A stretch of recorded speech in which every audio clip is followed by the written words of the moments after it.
గతంలో అంటే ఇంతకుముందు ఆల్రెడీ కట్టినటువంటి ఇల్లులు ఏవైనా ఉన్నా వాటిల్ని ఎటువంటి పరిస్థితుల్లో హైడ్రా టచ్ చేయదు. కానీ ఇక మీద అంటే హైడ్రా ఫామ్ అయింది జూలైలో. ఆ తర్వాత గనక ఏమైనా స్ట్రక్చర్స్ వస్తుంటే గనక వాటిల్ని ఖచ్చితంగా వాటిల్ని డిమాలిష్ చేయడం జరుగుతుంది.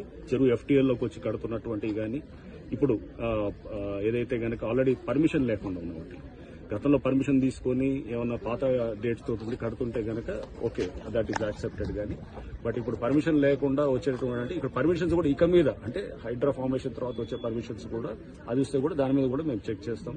అటువంటి పర్మిషన్స్ కూడా న్యాచురల్ గా ప్రభుత్వం కూడా స్పష్టం చేసింది. పాత పర్మిషన్స్ ఉన్న వాటిని ఆనర్ చేస్తాం కానీ కొత్తగా పర్మిషన్స్ ఎక్కడ కూడా అది యాక్సెప్ట్ చేయమని చెప్పేసి.